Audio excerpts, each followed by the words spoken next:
عائشہ تھانے میں۔ نادر علی خواجہ عائشہ اور اس کے نوکروں کو ساتھ لے کر تھانے چلا گیا۔ اس سے آگے بات سنانے سے پہلے میں آپ کو یہ بتانا ضروری سمجھتا ہوں کہ کتے نے جس طرح لاش برآمد کروائی تھی یہ کوئی عجوبہ یا معجزہ نہیں تھا۔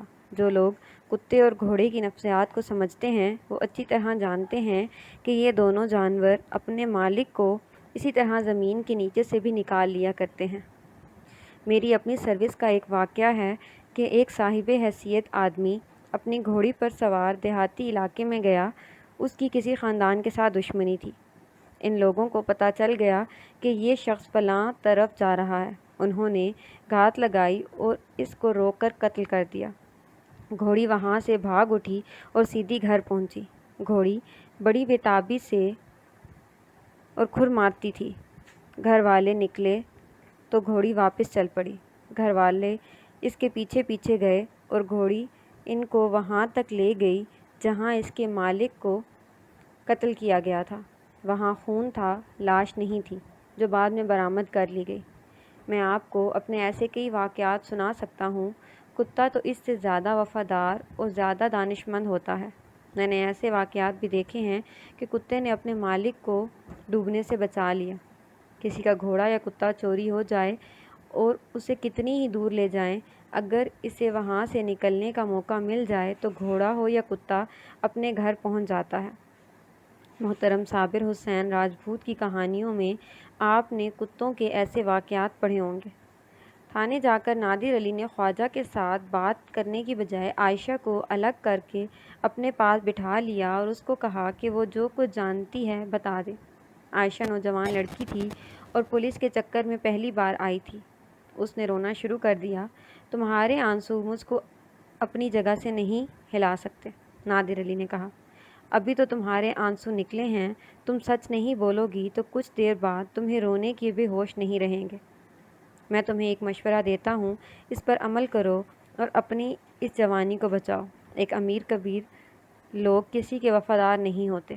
تم دولت کے لالچ میں اس کی بیوی بن گئی تھی، اب تم دیکھنا کہ یہ سارا جرم تمہارے منہ پر تھوپ دے گا۔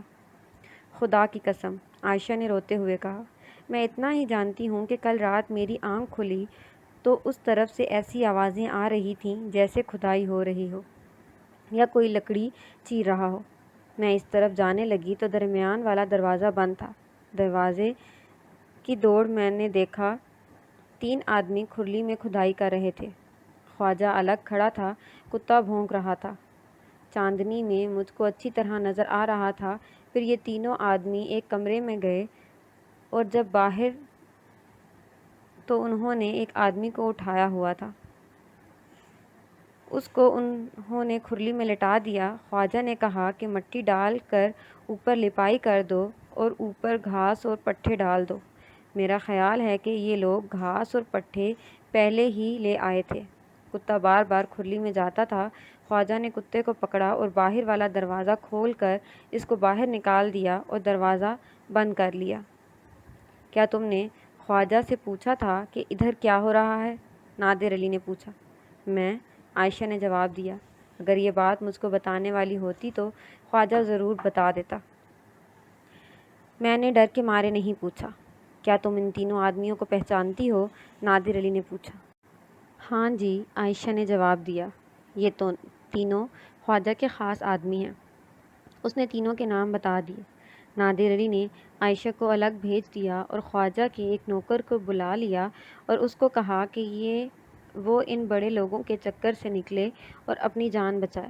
یہاں میں ضروری نہیں سمجھتا کہ وہ تمام مکالمے لکھوں جو نادر علی اور اس کے نوکر کے درمیان ہوئے تھے۔ یہ 1.5 عمر نوکر تھا، کچھ عقل والا بھی لگتا تھا۔ وہ سمجھ گیا کہ خواجہ کے بچنے کی صورت نظر نہیں اور کوئی ایک بھی بات شک میں نہیں۔ نادر علی نے اس کو بڑے پیار اور شفقت سے سمجھا دیا تھا کہ وہ سب کچھ بتا دے گا تو اس کو بچانے کی پوری کوشش کی جائے گی۔ نوکر نے فوراً ہی بولنے پر رضامندی کا اظہار کر دیا۔ اگر میں پوری طرح یہ بیان کرنے لگوں کہ نادر علی نے کس کس کے ساتھ کیا کیا باتیں کیں اور اس کو اقبالی بیان پر کس طرح تیار کیا تو یہ بات سینکڑوں صفحوں پر پھیل جائے گی۔ پولیس کے طریقے بھی ہوتے ہیں، مختلف مشتبہوں اور ملزموں کے ساتھ مختلف برتاؤ اور رویہ اختیار کیا جاتا ہے۔ نادر علی اس معاملے میں تجربہ بھی رکھتا تھا اور اس کو خدا نے غیر معمولی تفتیشی عقل بھی عطا کی تھی۔ اس نوکر سے ایک بات یہ معلوم ہوئی کہ پہلے خواجہ کے پاس صرف 2 نالی بندوق تھی، ایئر گن نہیں تھی۔ اس واردات سے 2 دن پہلے خواجہ راولپنڈی گیا تھا اور وہاں سے نئی ایئر گن خرید کر لایا تھا۔ اس شخص نے دوسری اہم بات یہ بتائی کہ واردات والی رات خواجہ نے اس کو کہا تھا کہ رحمان کتا لے کر باہر گیا ہوا ہے، تم گلی میں کھڑے رہو، وہ جب ادھر سے گزرے تو اس کو کہنا کہ خواجہ صاحب پچھلے دروازے کے باہر کھڑے ہیں اور اس کے ساتھ کوئی ضروری بات کرنا چاہتے ہیں۔ نوکر کو رحمان واپس آتا نظر آ گیا۔ خواجہ نے اس کو دروازے میں روک لیا اور خواجہ کا پیغام دیا۔ رحمان نے پوچھا کہ کیا بات ہے؟ نوکر نے کہا کہ وہ باہر کھڑے ہیں، وہیں کھڑے کھڑے کوئی بات کریں گے۔ رحمان میں ذرا سی بھی عقل ہوتی تو وہ نہ جاتا۔ اس کو اچھی طرح معلوم تھا کہ اس نے خواجہ کے بیٹے کو قتل کیا ہوا ہے اور خواجہ کوئی انتقامی کارروائی کر سکتا ہے، لیکن جب زندگی کے دن پورے ہو جاتے ہیں تو انسان کی عقل پر پردے پڑ جاتے ہیں۔ رحمان غالباً جوانی کے نشے میں اور اس دلیری سے چلا گیا ہوگا کہ بوڑھا خواجہ اس کا کیا بگاڑ لے گا۔ نوکر نے بتایا کہ جب رحمان خواجہ کے پاس پہنچا تو خواجہ نے اس کو گلے لگا لیا اور کہا کہ وہ رحمان کو اپنے بیٹے جیسا سمجھتا ہے اور اس کے ساتھ راضی نامہ کرنا چاہتا ہے۔ خواجہ نے یہ بات روتے ہوئے کہی تھی۔ رحمان کے دن پورے ہو چکے تھے اور خواجہ کے بلکہ موت کے جال میں آ گیا اور خواجہ کے ساتھ اندر چلا گیا۔ خواجہ نے نوکر کو کہا کہ وہ چلا جائے۔ نوکر باہر سے ہی حویلی کی دوسری طرف چلا گیا۔ نوکر کو یہ بھی معلوم تھا کہ خواجہ کے تینوں بدماش حویلی کے اس حصے میں موجود تھے جہاں رحمان کو قتل کیا گیا تھا۔ اس نوکر کے بعد نادر علی نے خواجہ کو اپنے پاس بٹھایا اور اس کو کہا کہ وہ خود ہی اقبالی بیان دے دے۔ خواجہ اپنے آپ کو بہت بڑا آدمی سمجھتا تھا۔ وہ انگریزوں کا پٹھو تھا اور اس خوش فہمی میں مبتلا تھا کہ وہ قانون کی گرفت سے نکل جائے گا اور انگریزوں کا لحاظ کریں گے۔ اسی نشے میں اس نے نادر علی کے ساتھ خاصی بدتمیزی سے بات کی۔ نادر علی نے اس کو بڑے احترام سے سمجھانے کی کوشش کی۔ دیکھ ہوئے تھانے دار بھائی، خواجہ نے تنزیہ سے لہجے میں کہا، منہ سے بول، کتنی رقم چاہتا ہے اور اس معاملے کو یہیں ٹھپ کر دے۔ اگر یہ منظور نہیں تو یہ دل سے نکال دے کہ میں اقبالی بیان دوں گا۔ خدا نے مجھ کو بہت دیا ہے، میں لاہور سے وکیل بلواؤں گا اور مقدمہ لڑوں گا۔ بات بالکل صاف ہے کہ میرے بیٹے کے 2 قاتل تھے، ایک معلوم نہیں کس کے ہاتھوں قتل ہو گیا اور دوسرے کا میں نے قتل کر دیا۔ واہ خواجہ صاحب، نادر علی نے کہا، میں آپ کو اقبالی بیان کے واسطے نہیں کہوں گا اور یہ سن لے خواجہ، میں تجھے پھانسی کی سزا نہیں ہونے دوں گا، عمر قید دلواؤں گا تاکہ اس عمر میں تم جیل میں تڑپ تڑپ کر اور ترس ترس کر مرو۔ تمہاری باقی عمر جیل میں پوری ہوگی۔ نادر علی نے اس شخص سے بے شمار رشوت لے سکتا تھا، لیکن اس نے اب 1 پیسہ نہ لیا۔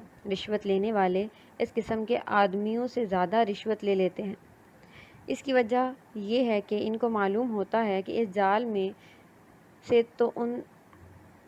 سے تو نکلنا ہی ہے، لیکن ان کو نکالنے کا جھانسا دے دیا جاتا ہے۔ نادر علی اس قسم کے پولیس افسروں میں سے نہیں تھا۔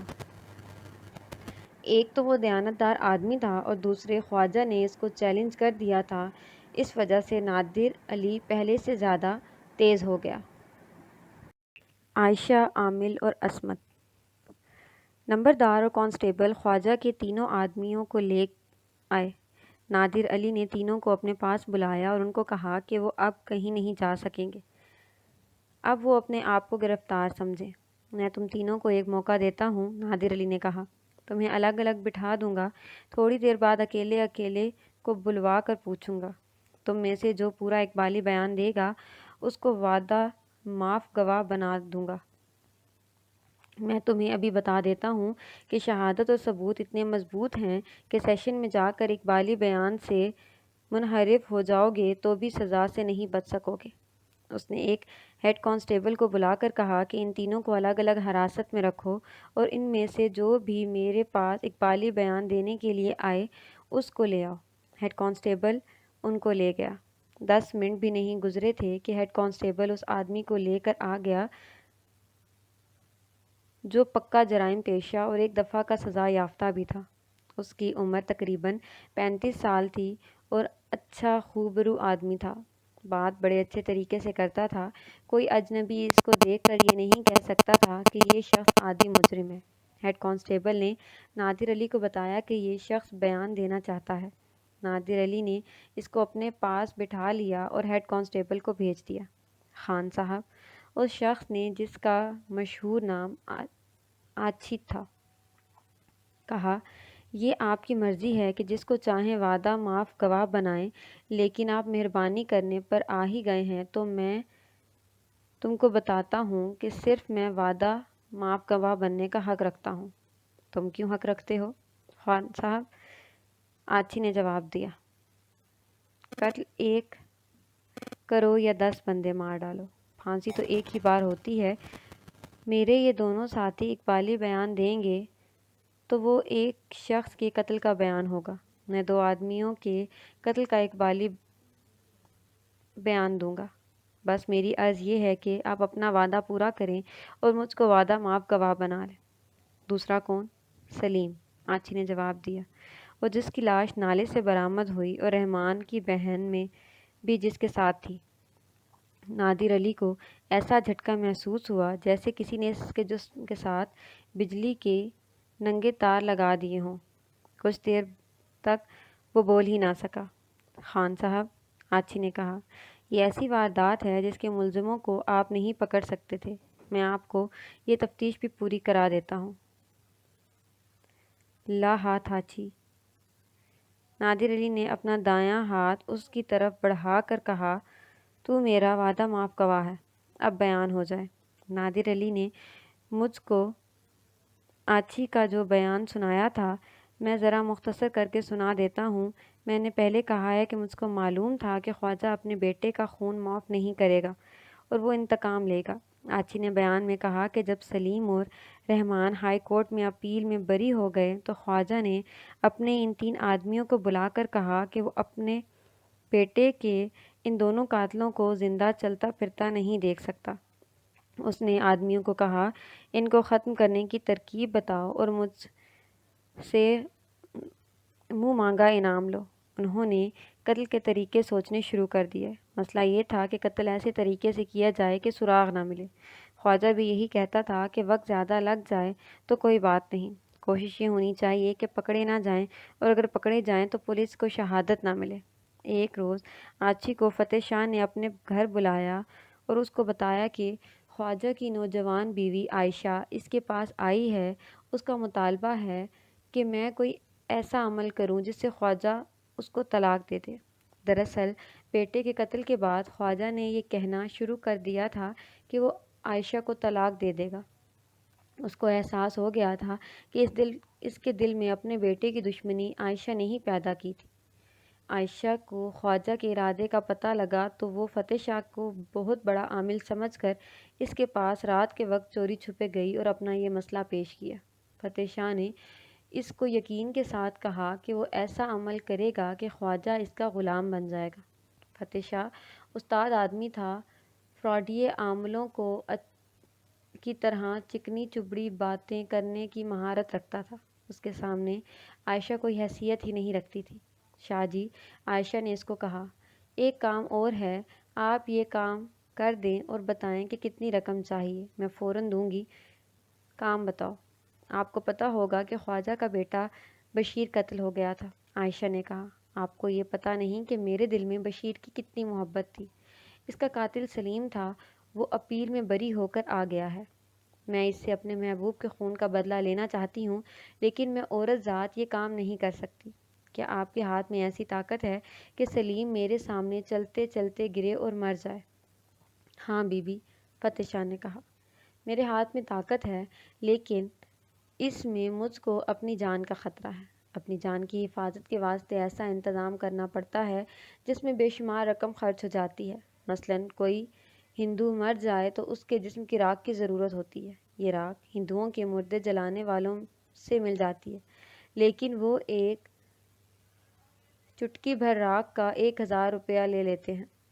پھر چیل کے گھونسلے میں ایک خاص لکڑی کی ضرورت ہوتی ہے۔ اس لکڑی کو پہچاننے والے خاص آدمی ہوتے ہیں۔ چھوٹی سی ایک لکڑی لانے کے واسطے وہ سینکڑوں روپے لگا لیتے ہیں۔ پھر اس کام کے واسطے تھوڑے سے گوبر کی ضرورت ہوتی ہے۔ یہ میں لاہور سے لا سکتا ہوں، اس پر بھی رقم خرچ ہوگی۔ شاہ جی، عائشہ نے کہا، مجھ کو یہ چیزیں کیوں بتاتے ہیں؟ مجھ کو آپ پر اعتبار ہے، اب یہ بتائیں کہ میں آپ کو کتنی رقم دوں؟ فتح شاہ نے کچھ دیر اوٹ پٹانگ حساب کر کے کہا کہ 12,000 دے دے۔ آخر سودا 10,000 پر طے ہو گیا۔ اس کے ساتھ ہی یہ بھی طے ہوا کہ یہ رقم اس وقت ادا ہوگی جب سلیم مارا جائے گا۔ ایک بات یہ ذہن میں رکھیں کہ یہ 10,000 روپے آج والا نہیں تھا۔ اس زمانے کا 10,000 آج کے 5 لاکھ کے برابر تھا۔ دوسری بات یہ ذہن میں رکھ لیں کہ فتح شاہ کے ہاتھ میں کوئی ایسی طاقت نہیں تھی کہ وہ کسی چلتے پھرتے شخص کی جان لے اپنے عمل کی زد میں لے لیتا۔ اس کو خوش قسمتی سمجھیں اور سلیم کی بدقسمتی سمجھیں کہ انہی دنوں سلیم اپیل سے بری ہو کر گھر آ گیا تو اس نے منگنی جو سکینہ کے ساتھ ہو چکی تھی وہ سکینہ کے والدین نے توڑ دی۔ سلیم سکینہ کو نہیں چھوڑنا چاہتا تھا۔ وہ سکینہ کو دلی طور پر چاہتا تھا اور سکینہ اس کو چاہتی تھی۔ سکینہ نے یہ بات اپنے بیان میں نادر علی کو بتائی تھی۔ سکینہ کی محبت کی خاطر ہی سلیم نے خواجہ کے بیٹے بشیر کو قتل کیا تھا۔ اس قتل کی وجہ یہ تھی کہ بشیر نے سکینہ کے بھائی کو ڈبو کر مار ڈالا تھا۔ اب یہ منگنی ٹوٹ گئی تو سلیم اتنا زیادہ پریشان ہوا کہ وہ فتح شاہ کے پاس گیا اور اپنی مراد اس کے آگے رکھی۔ فتح شاہ ایسے ہی بے وقوف سائلوں کے انتظار میں رہتا تھا۔ اس نے سلیم کو اپنے جال میں لے لیا اور اس سے چند 100 روپے لے کر پہلے تو اوٹ پٹانگ عمل بتاتا رہا۔ اس کا ارادہ یہ تھا کہ آگے چل کر اس سے کچھ اور رقم بٹورے گا۔ اتنے میں عائشہ نے آ کر اپنا مسئلہ پیش کر دیا، جس کے ساتھ 10,000 روپے ملے ہوں گے۔ فتح شاہ دراصل جرائم پیشہ آدمی تھا اور وہ کوئی معمولی جرم نہیں کرتا تھا۔ آچی کو بتایا کہ 10,000 روپے ہاتھ آتا ہے۔ اس نے اسی رات آچی کو بلایا۔ آچی اس کا بڑا گہرا یار تھا۔ اس نے آچی کو بتایا کہ 10,000 روپیہ ہاتھ آتا ہے اور لڑکی بڑی خوبصورت ہے۔ اس نے بتایا کہ سلیم کو ختم کرنا ہے۔ اس نے یہ بھی بتایا کہ کسی کو ختم کرنے کے واسطے اس کے پاس کوئی علم اور عمل نہیں۔ آچی دراصل خواجہ کا آدمی تھا۔ اس نے فتح شاہ کو کہا کہ کوئی ایسا چکر چلاؤ کہ سلیم کسی عمل کے سلسلے میں رات کہیں ویرانے میں چلا جائے۔ فتح شاہ کے واسطے ایسی پلاننگ کوئی مشکل نہ تھی۔ اس نے فوراً ایک عمل سوچ لیا۔ اس نے آچی کو بھی بتایا۔ انہوں نے ایک رات مقرر کر لی۔ آچی نے ایک اور ساتھی کی ضرورت محسوس کی۔ فتح شاہ نے کہا کہ وہ خود اس کا ساتھ دے گا۔ آچی کا کھلا آنا جانا خواجہ کے گھر ہی تھا۔ خواجہ کی غیر موجودگی میں عائشہ گھر میں اکیلی ہوتی تھی۔ آچی نے عائشہ کو کہا کہ وہ اس کا کام کر دے گا، بلکہ اس کا دوسرا کام بھی کر دے گا کہ خواجہ اس کو طلاق نہیں دے گا۔ عائشہ نے اس کو کہا کہ خواجہ کو پتہ نہیں لگنا چاہیے کہ وہ یہ دونوں کام کروا رہی ہے۔ آچی نے عائشہ سے جو اجرت وصول کی وہ اس کا حسین جسم تھا۔ عائشہ نے اپنا آپ اس کے حوالے کر دیا۔ عینی شاہد بے زبان تھا۔ پلاننگ کے مطابق فتح شاہ بازار میں گتے کے 2 ماس لے آیا۔ وہ کالی چادروں کا اس نے انتظام کر لیا۔ انہوں نے جو حلیہ بنانا تھا اس کے سارے لوازمات پورے کر لیے اور سلیم کو 2 چیزیں دے کر جو اس کی لاش کے قریب سے برآمد ہوئی تھی۔ اس کو تو ظاہر ہے یہ بتاتا گیا تھا کہ یہ کالے عمل کی چیزیں ہیں، لیکن ان چیزوں کا اصل مقصد یہ تھا کہ جب یہ لاش کے قریب برآمد ہوں گی تو یہ کہا جائے گا کہ یہ کوئی کالا عمل کر رہا تھا جس کا اثر الٹا ہو گیا۔ آخر سلیم کو موت اپنے پھندے میں لے گی۔ فتح شاہ نے اس کو یہ اشیاء دے کر کہا کہ نالے میں جہاں پانی 2 حصوں میں تقسیم ہو جاتا ہے وہاں کھڑے ہو کر یہ عمل اس طرح کرنا ہے۔ اس نے سلیم کو یہ اجازت بھی دے دی کہ وہ سکینہ کو بھی ساتھ لے جائے، اس سے یہ عمل جلدی اثر کرے گا۔ سلیم سکینہ کو لے کر چلا گیا۔ آچی اور فتح شاہ کنارے کے اندر چھپے ہوئے تھے۔ انہوں نے ماس چڑھا لیے تھے اور اوپر کالی چادریں لے لی تھیں۔ تصور میں لائیں تو پتہ لگتا ہے کہ کوئی پراسرار مخلوق تھے۔ انہوں نے جس طرح سلیم کو قتل کیا وہ پہلے بیان ہو چکا ہے۔ آچی نے اگلی صبح عائشہ کو یہ خوشخبری سنا دی اور کہا کہ وہ 10,000 روپے فتح شاہ کو دے دے۔ اس 10,000 میں آدھا حصہ آچی کا تھا، لیکن ہوا یہ کہ اگلے روز فتح شاہ کو تھانے بلا لیا گیا۔ آچی کی زبانی معلوم ہوا کہ جو ماس فتح شاہ کے لڑکے نے چہرے پر چڑھایا ہوا تھا، یہ رات کو فتح شاہ نے اپنے چہرے پر چڑھایا ہوا تھا۔ یہ تو سلیم کے قتل کی کہانی ہے۔ خواجہ بہت ہی خوش ہوا تھا کہ اس کے بیٹے کا ایک قاتل خود ہی قتل ہو گیا ہے۔